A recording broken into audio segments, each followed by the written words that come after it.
Lecture 33. I'm really indebted to all of you for helping me get this work done.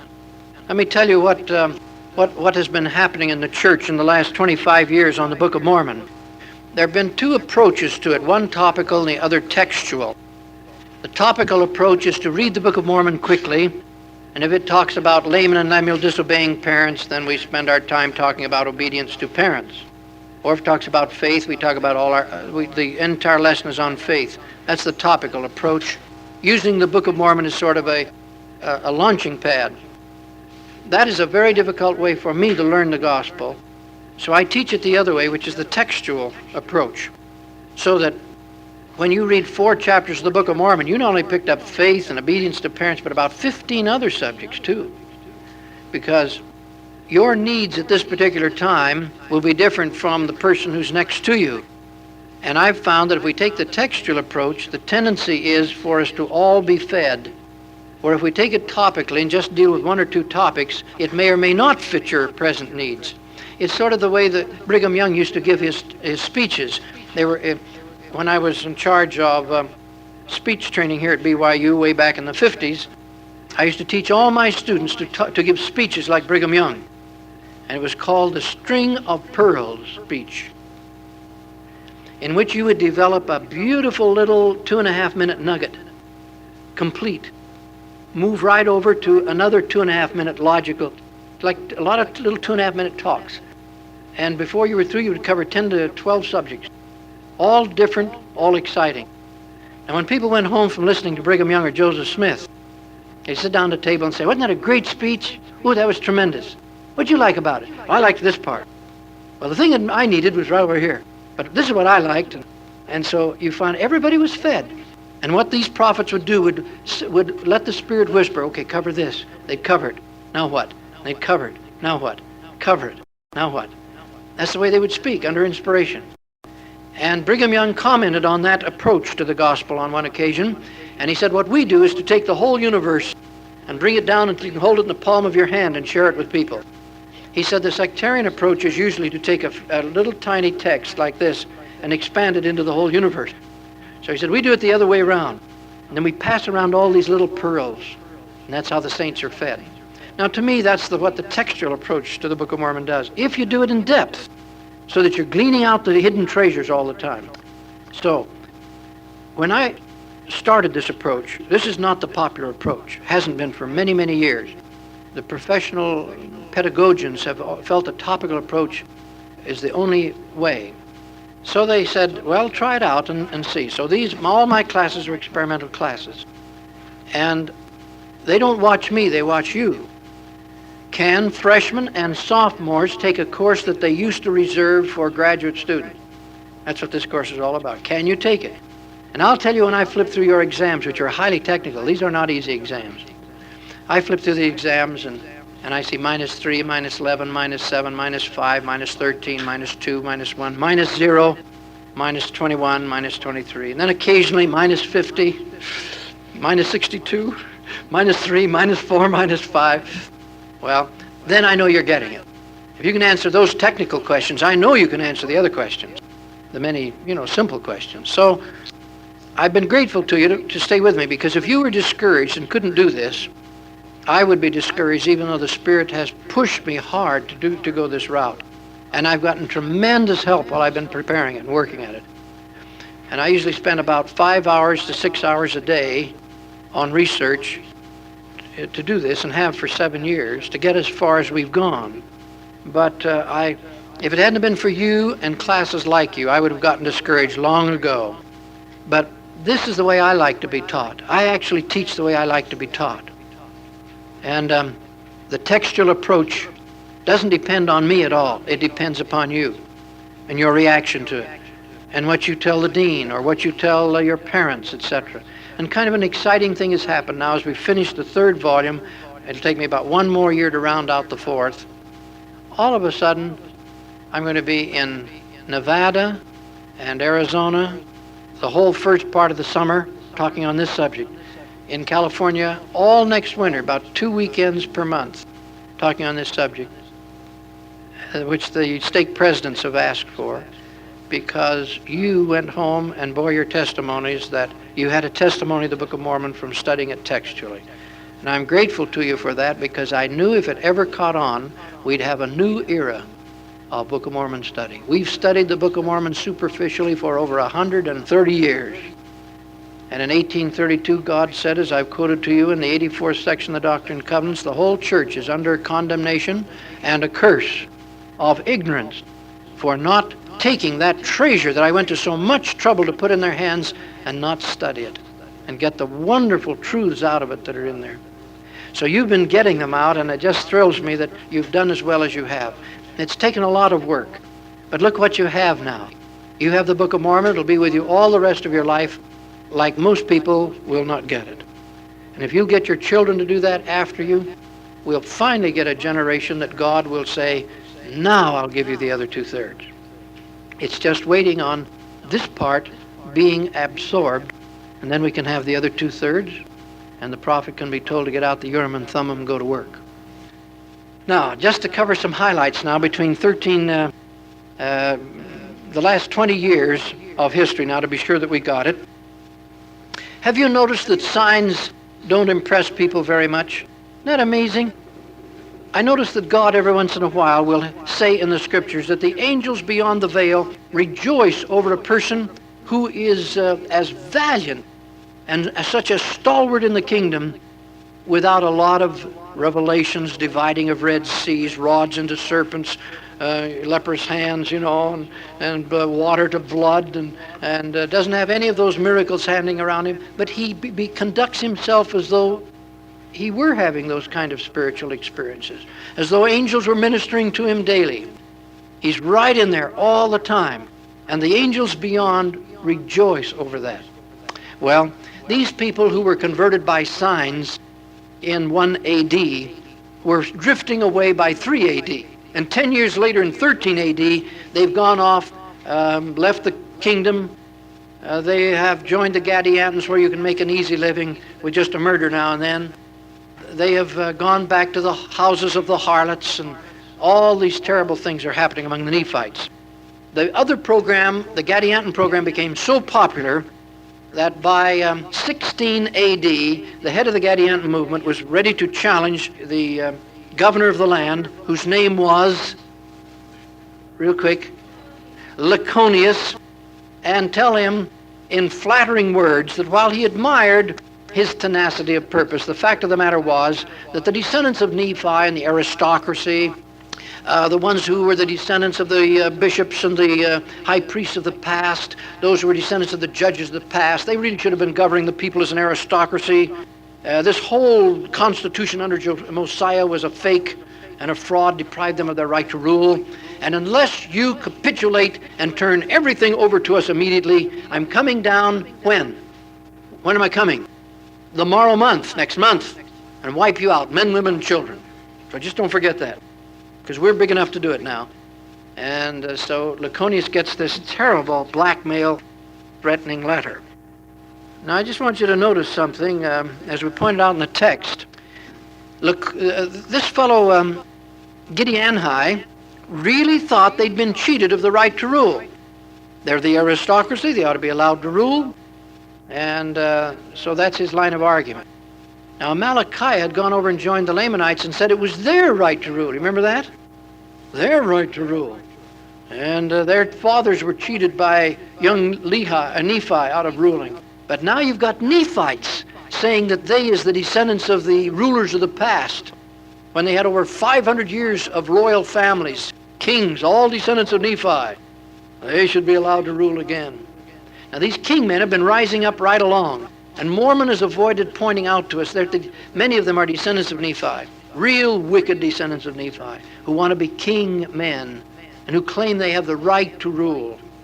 And it's kind of interesting how our heroes in the Book of Mormon keep turning out to be descendants of whom? Of Nephi. Who's Mormon? Amulek? Descendant of Amulek? Descendant of Zoram? Descendant of Ishmael? What did Mormon say I am? I am a pure descendant of Nephi. So you've got the good guys and the bad guys descending from the same family, which is kind of interesting. And this happens from here on out. Now, it's kind of amazing that Gideon High didn't come down the next month. Why didn't he come down? Remember why we said? Because why? Didn't have the supplies? Well, that was the case a little later. All of a sudden, it looked as though they were going to get everything, didn't it? For 2 years, he watched the Nephites. They're giving up everything. They're breaking up and abandoning camp. They're leaving their cities. They're leaving their houses. They're leaving their farms. Let them roll. Maybe they'll go to the land northward. But they didn't go to the land northward. Where'd they stop? They had a strip camp. A long one, I want to tell you, because Bountiful and Zarahemla are not close together. And they had a real astute man like Moroni of old as their general. What was his name? Gidgiddoni, who is facing now the head of the Gadiantans, whose name is Gideon High. Gidgiddoni versus Gideon High. This is a real contest. On this corner, Gidgiddoni. This corner, Gideon High. All right. Gidgiddoni, of course, was a military man, a very, I mean, not a spiritual man, but a man that could get in there and fight. Wasn't that right? A real fighter. Which one is the spiritual man now who's leading the people? Who's the spiritual man? Nephi the third. Any other spiritual man? Laconius? Any others? Gidgiddoni. Don't let me preach any false doctrine now. Stop me. Gidgiddoni was not just a military man. He was a very spiritual man. And that is why on this campus we have two of the most powerful, best known, most highly decorated units of the ROTC in the entire United States on orders of the prophet of God. That's why we have military science on this campus. A prophet put it here. The military didn't. Prophet requested it. So that when our boys, or any boys, go into battle or into the military, they go in under officers who are humble, inspired servants of God with the holy priesthood. And I spoke to a group of them here just the other night. Great to be among them. Military man, open with prayer, brother so-and-so and so-and-so. I noticed it was more brother than it was captain, and lieutenant and whatever. Now that's why the prophet of the Lord had military science on this campus, so that we would have righteous military leaders. I understand we have a little anti-military table going over at the student center, but Wilkinson Center, and I can understand that mentality too. War has become so ugly, so terrible. It really has, when it is led by men who are corrupt and who use war to establish military power. You see, this is what the Pentagon Papers were all about. It was terrible what they had done to deliberately get us into war and then unnecessarily prolong it, so the people would be under high taxes and would be subject to dictatorial authority, which you have during a time of war, which they knew they wouldn't tolerate in time of peace. So the war was deliberately launched. And as you begin to get close to this, the ugliness of it makes you turn against it. But the church says, no, that's not the way to handle it. The way to handle it is to get good people in public office. Replace these who want to get power in times of war. See, this was done by the Carnegie Foundation for International Peace back in 1905. They said the way to get the United States into a collectivized society where we can tax it and control it and dictate to it is to just get us into wars and keep us in. And they maneuvered us right into World War I. They were the same people that maneuvered us into the Depression. They turned right around and got us into World War II, which could have been avoided. And they manufactured a couple of other wars for us. And now that some of this is coming out, I can understand how young people who have to do the fighting of the war hate it. They'll fight for their country and their homes. I hope they would. There may be some with a kingman complex that wouldn't fight the enemy. They'd fight their own domestic people, but not the enemy. But anyway, when I see young people who feel to resist things of this nature, I sympathize with them. But the technique, of course, is not to run away. As the prophet of the Lord says, move in there, replace that which is corrupt and weak. Do it right. A lot of misunderstanding about this whole subject, and that's why President McKay urged the saints, you see, 15 years ago, will you please join some study group? Will you please find out what's going on so you won't be so easily deceived? Because these people are the best promisers in the world. They'll tell you that you can do anything the easy way. And you can't. So along come the constitutionalists and say, go our way, it's a lot tougher. Well, you know which one gets the votes, which one gets popular. Unless you've got an educated group of elders of Israel, they'll go the easy way every time. That's just where we've been going. And so we're reaping a whirlwind. And so President Lee has taken the position that he wants all the elders of Israel now to start carrying around their scriptures. And when anybody asks a question, don't give a political science answer. Don't give a psychological answer. Don't give a social science answer. Quote the Lord. Quote the Lord. And we'll get straightened out again. We've got to stop discussing who's the smarter man, the man at Harvard or the one out at Stanford, and start saying, hear the word of the Lord. And then you know where to go. And you know where some of them are going. Okay. Now, they collected together. In 2 years, Gideon High is in real trouble. What's he run out of? What's he run out of? Food. Gee, he said to the Nephites, if you'll join us, he said to the governor of the Nephites, he said, if you'll just join us, Laconius, you join us, we'll all be brothers. You don't have to be our slaves, just join us. He overlooked the fact that the Gadiantans are all what? Parasites, bloodsuckers. They got to have something to sap the life out of. You get these people all gathered together with how many years' supply? 7. I bet nobody in this church has got 7 years' supply today. Lucky if they got 6 months. And you go out to the fields, of course, they could plant the fields, couldn't they? They could, but they didn't. Why didn't they? Why were the Gadiantans afraid to plant the fields? Yeah, it disperses them. And then the Nephites could come out and hack them off. And would they have done it? Would Gideon have done it? Yeah, the first chance he got, that's exactly what he did. So he knew, he was smart enough to know that he couldn't do that. So he decides to attack. He doesn't know they got 7 years' supply.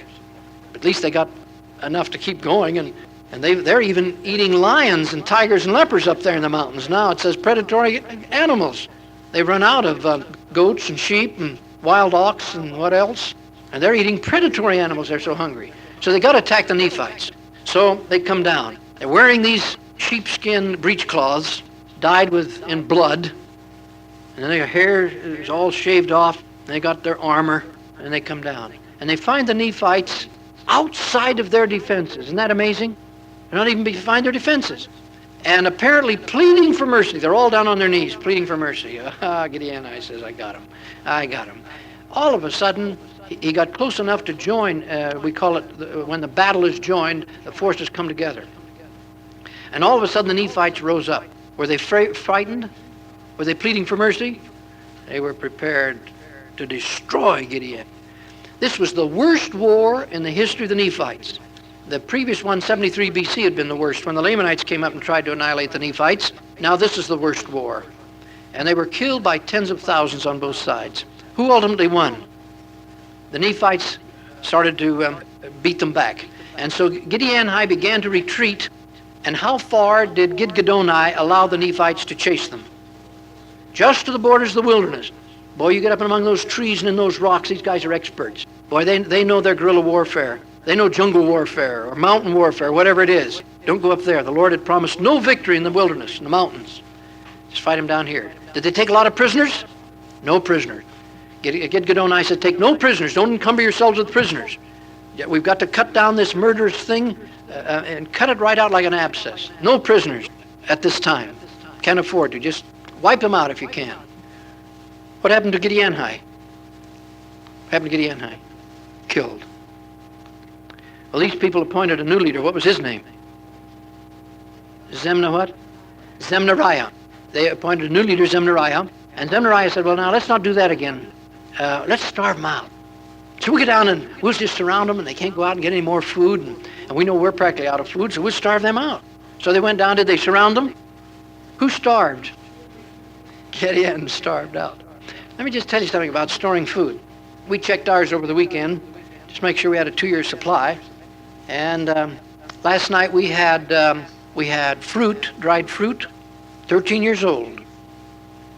Just delicious.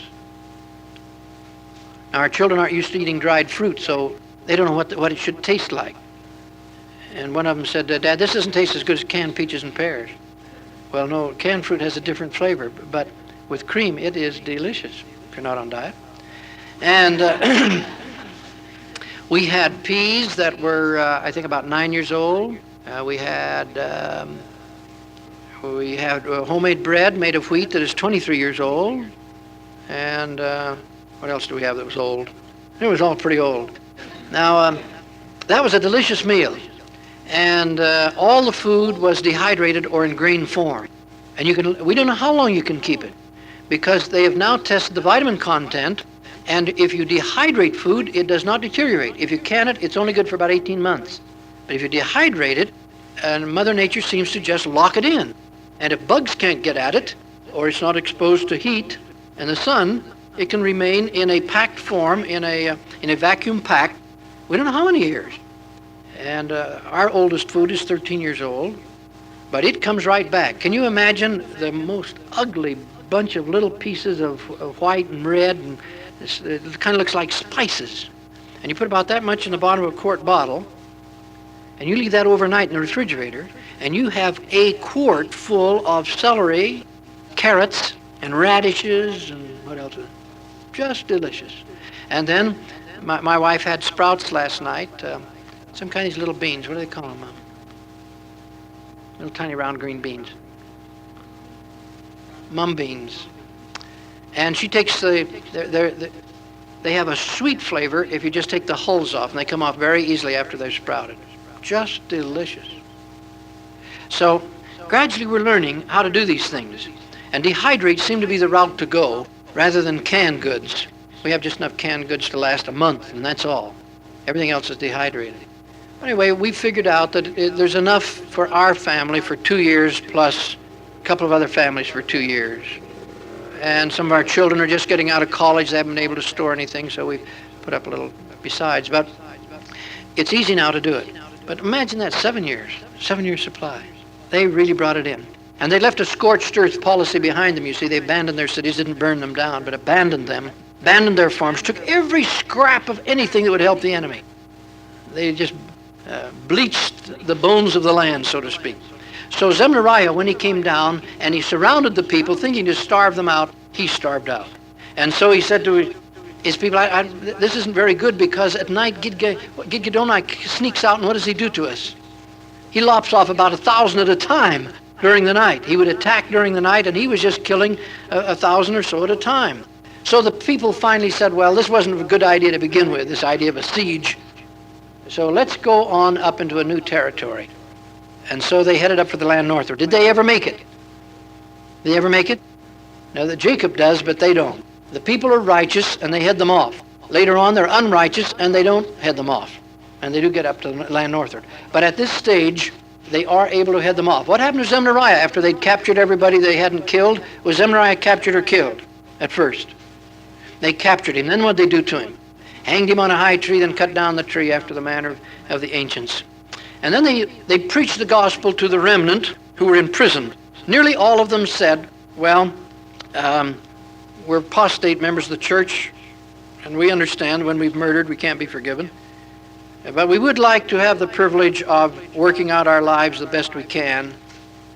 So we'll take a covenant never to fight again, and we will abandon the Gadianton movement. Now, what was the attitude of Conius and Gidgiddoni toward these people? Did they say, no, we don't trust you, we're going to kill you on the spot? No, they let them take the covenant, and then what did they give them so they could be self-supporting? Land. Most of these were Lamanites.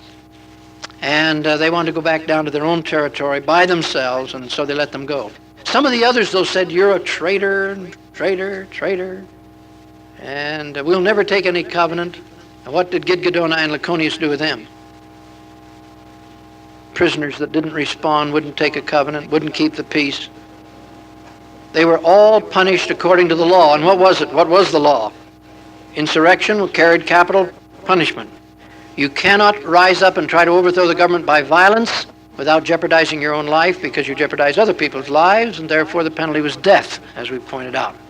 Okay, now, immediately, as soon as all this was wiped out, there were no more Gadiantons apparently. Lyconius and Gidgiddoni immediately sent everybody home, didn't they? They didn't? They keep them right there? No enemy anymore, and they keep them there? For how long? 4 years? What do you think they're trying to do to them? We don't know. Unless it was to preach to them, teach them, and hold them together and see if they could mature them. Had they all been wicked just before this war? Or were they mostly righteous? From 13 to 16, were they righteous or wicked? They were wicked. In fact, Lyconius had gone out right after he collected them together, and he said, you deserve to be destroyed. You deserve to be killed. You deserve to be beaten. There's nothing about your lives that's worth saving unless you repent and change them. As you want to be saved, God will save you. Otherwise, you're going to be destroyed. Oh, he really laid it on the line. Our prophet's going to do that one of these days. In fact, each year I notice the prophets of the Lord becoming more specific, hitting harder and harder. President Lee coming out strong against abortion here recently, strong against immorality, strong against many phases of our society, pornography, obscenity, degeneracy, perversion, and hitting it harder than it's been hit in my time. We've always preached against it. But now he goes right out among the Gentiles and says, this is going to happen to you if you don't repent. Now I have an assignment to do the same thing in Minneapolis in April. And it's going to be a wonderful opportunity. These are good people, but they want to hear a talk on Sunday afternoon in one of the biggest conventions in the United States on what they call ethics in everyday life. That's the assignment they gave me, ethics in everyday life. And I'm under instructions to hit it hard and talk like we do to Mormons, they said. Talk like the Mormons talk to each other. Hit it hard. That's kind of an interesting assignment.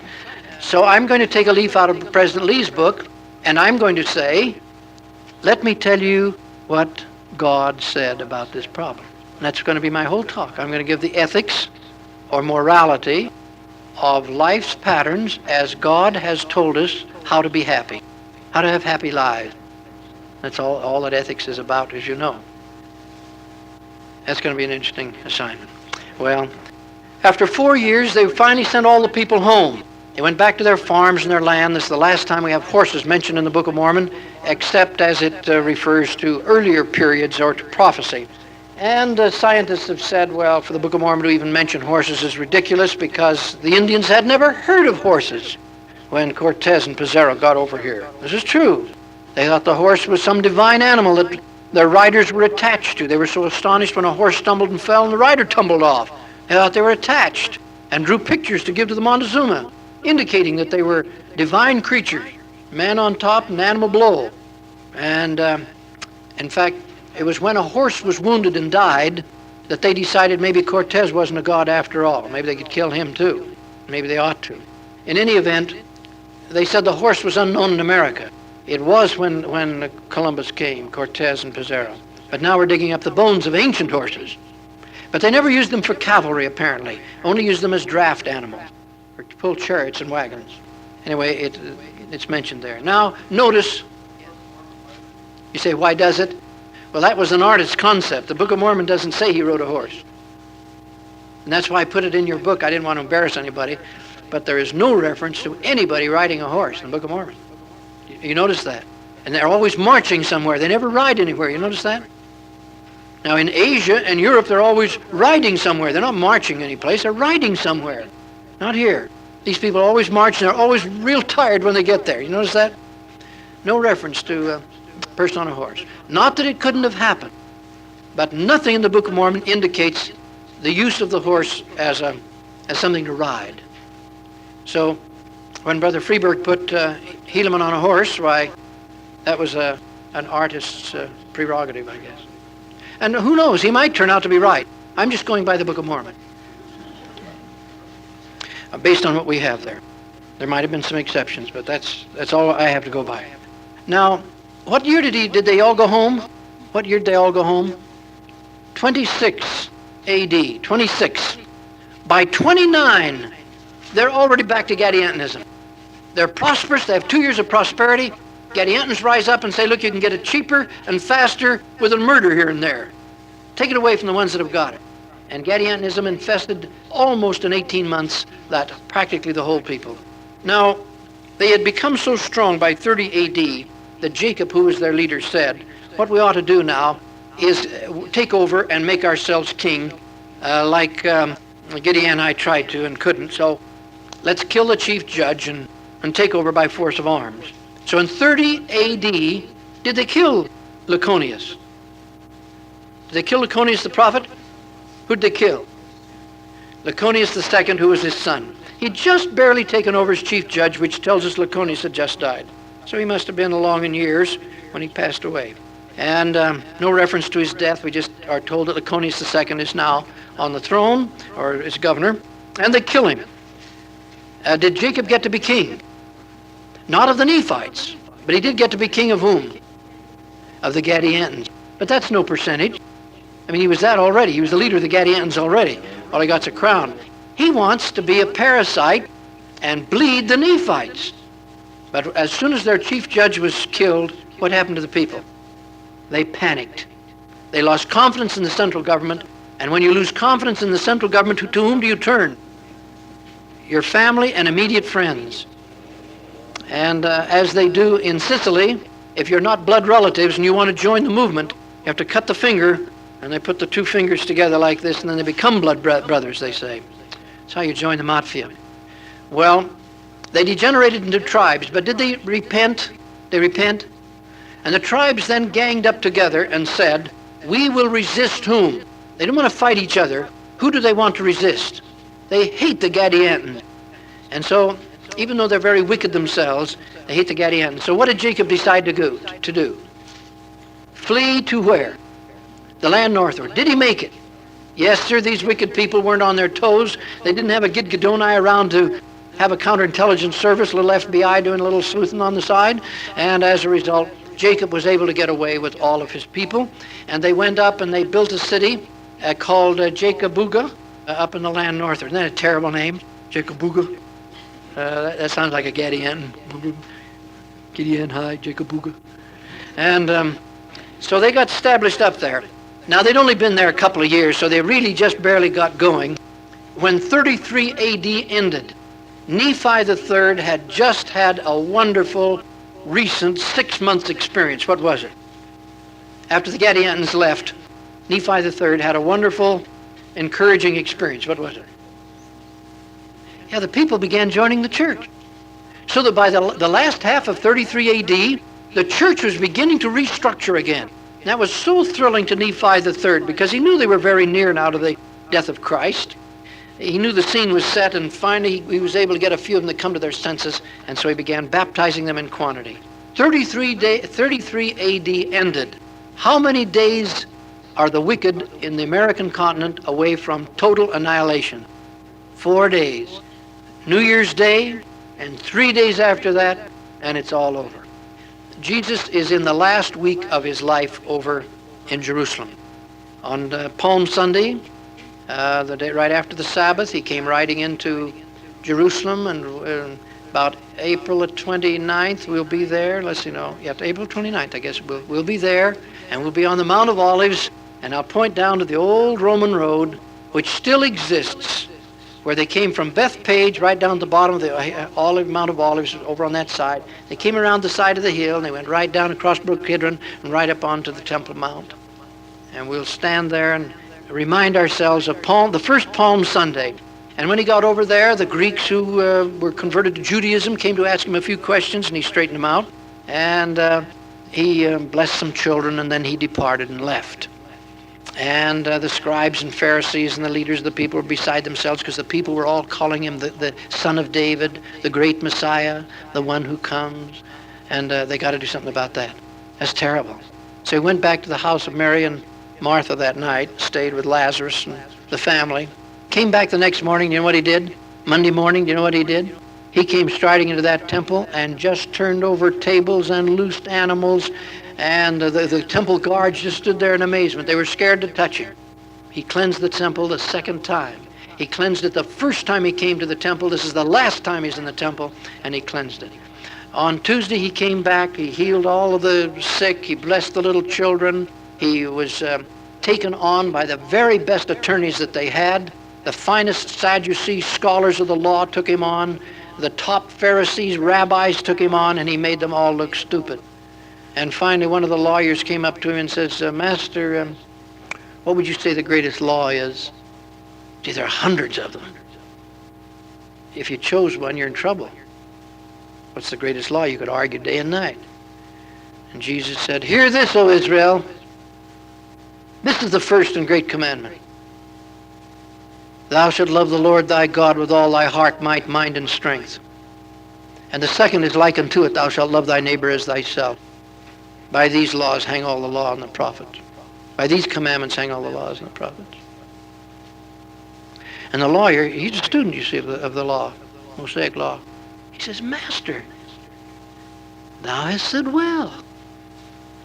Truly, the greatest commandment is to love God, just like it says in Deuteronomy, with all thy heart, might, mind, and strength. And then thy neighbor as thyself. Thou hast spoken truly."